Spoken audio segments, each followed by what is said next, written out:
Tracy, Melanie from Collins Counseling and Coaching. I always have to pause, make sure I get the order right. We're going through Alison Armstrong's Understanding Women, and this is the fun section because we get to talk about providing, protecting, women having no honor. Oh, it's great. But integrity. That was a sticky point for me. That was something I struggled with. So, the reality is men are stronger than women. Yep. It's testosterone, it's biology, it is what it is. You guys tend to take that for granted in multiple different ways. And here's another thing that struck me in listening to this. This was recorded 19 years ago. How spot on it is with some of the problems we see in society today. That have exacerbated since Oh my gosh, yes. So it was really, man, you need to listen to this audiobook. Yeah. Okay, so what's the big deal? We're stronger. So what? The problem is that we are aware that you are stronger. We are aware that you could hurt us at any time, whether you have that intention or not. So you're aware that if I were to completely lose it with my bare hands, I could kill you. Yes. But you logically know I would never do that. Yes. So what's the problem? The problem is that if you get angry, well, are you still not going to? Where's that line? It was interesting. She talked about because of that, it creates a dependency. The provide, protect, which creates, its own threat. Right. You know, and the reality is, and she did a really good job of discussing it is hardwired in to provide, protect. Men want to provide, protect, and women want to please, but they want somebody to provide and protect, yet I don't need no man. She even used that phrase, which was fascinating because you hear that crap now. Well, because what it is, like I don't think that we hate being somewhat dependent as much as we hate it being thrown at us. Well, and that's exactly it. So I think the grounded, calm, masculine man doesn't ever throw that in his partner's face. Yeah. And I think the weaker, insecure man points it out all the time. And I will say that weaker, insecure man is often the one that we've had the experience with and we are afraid of. Well, and it's more dangerous. They're not as stable across the board. We don't know if we can trust that they're going to not lose their shit and hurt us. Well, and it's funny because she even said in this section, guys, you know, women, this is biology, this is wiring. Women are like, well, you don't need to provide for me. She goes, I have $1 million, you know, of assets. But she goes, and then in the next, she goes, but I need a man who makes 1.2 because it is how we're wired. Now, this is where Red Pill gets it wrong. They think women are always looking to get. Now, they are the gatherer of resources. They go out into the meadow and gather resources. It is not to take it from you. It is to provide for the family, to utilize it. It is the way you're wired. Do you remember when we had a conversation kind of like that, what I was looking for and stuff like that when we first started dating? Do you remember, I remember you getting a little tense when one of my things that I was looking for is someone who's financially responsible. I think probably because I am. You were waiting to see where I was going with that. Yeah. For me, that means just be responsible. Don't drag me down. Well, you had a less than financially responsible partner previously. But that is a resource. Still. Yes. It is something that, you know, adds to the pool of resources to have someone who's responsible. So. Yeah, and, you know, but it, again, in your situation, you were dependent on somebody who wasn't responsible, which caused problems. Right. And I think good men, not nice guys, good men want to provide and protect. It's part of how we're wired. It's a natural thing. So, yes, and she talked about how women have to actually be concerned about their physical safety. Right. So it is so hardwired in that even a woman who understands that you because you're irritated. It is so hardwired, even if I understand that, because this is part of the work that I do, it still goes through my head so fast. So, last night, we were at a motel, Yep.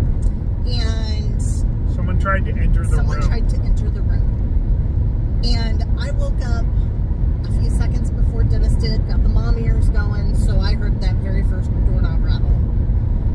And I woke up, and in about half a second, the thoughts that went through my head are, oh no, I'm in danger. Should I wake Dennis up? Is he going to get irritated with me if I wake him up? If he gets irritated with me, is he still going to do anything about the problem, or is he just going to get irritated with me? And that was what went through my head in like half a second, and then I woke him up, and you know how it is when you get woken up in the middle of the night. And that is when he started pounding on the door to let me in, which was confusing. There was about a half a second again, though, where before he started pounding on the door, I woke you up and you were slightly irritated, and I'm like, well, I was probably disoriented because I'm not irritated. I perceived it with that hard wiring as, oh no, I irritated him, and what do I do now? But then the pounding started and everything resolved because Dennis took care of the issue. Yeah. It's not a good moment if at midnight I have a gun in my hand at the hotel room door. But all of that stuff went through my head just rapid fire, even though I know who you are, and I know that you're not going to abandon that responsibility. Well, you've also have there is a track record of that at this point, because I remember it was after the concert when the guy was trying to work us for a handout, sitting on the electrical box. Oh yeah. And I heard him get off of it. Right. I heard the feet hit the ground, and I just reached in and got my pepper spray because I didn't know if he was coming towards us. And and do you remember what you told me after that? I don't remember. I'm sorry. You get to just relax into your feminine and don't have to worry about your head on a swivel. Because I got it. And that was something that I did have to process a lot, going from Sprint Center downtown back to home, walking to the car.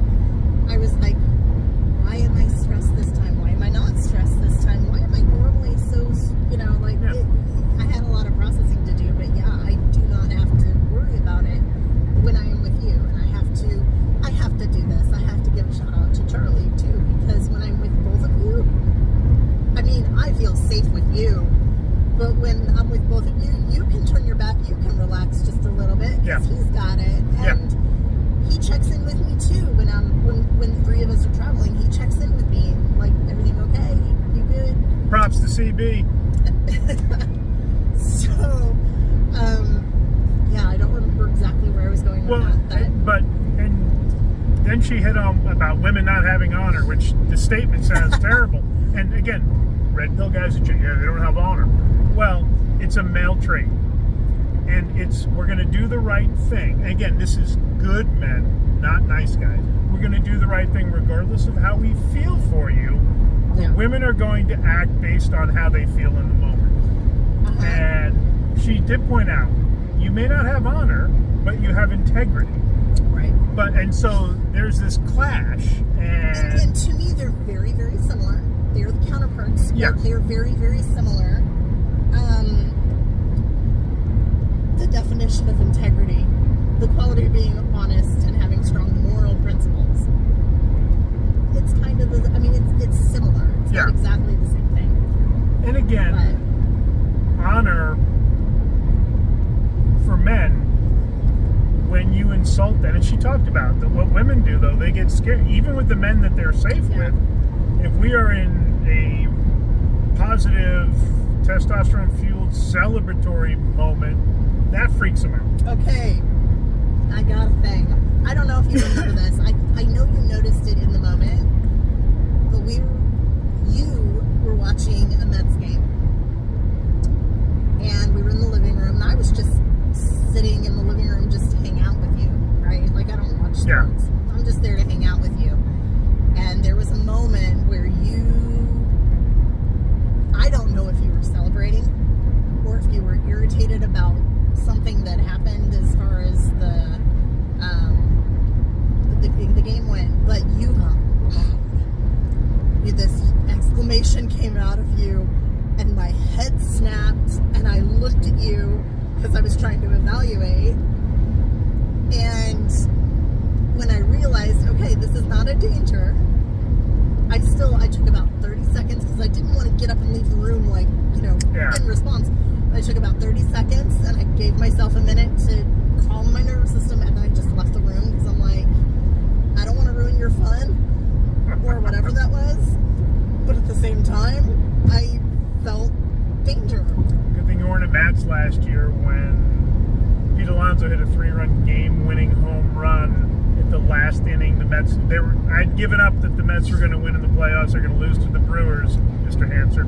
And Alonso jacks a 3-run dinger to win it. And I came off that couch. I didn't know I could jump that high because I had already accepted defeat. And again, Matt didn't go, "Whoa, what are you doing?" But that would have impacted you differently. Right. And men, the one other point I really want to make to drive home, and I talk about this a lot with guys, women can feel your anger. And this is where our anger is like Thai hot to them as opposed to Mexican hot. Okay?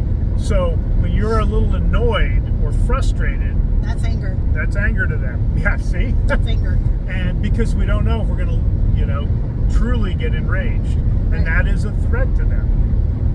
Even though, logically, they know, I'd never hit you, I'd never hurt you. At the same time, you know what I could do if I were to lose it. And I have to give you props, because when you can see that I feel that, you don't take it personally as if, well, don't you trust me? Yeah. You don't take it that way.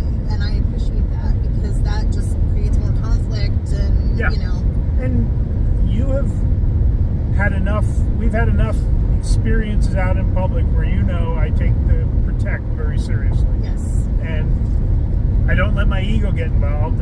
We've avoided things because that is actually the greatest thing. The guy, after I yelled at him twice to leave the door, he had the wrong room. He was, if he wouldn't have left, he was about to get pepper sprayed.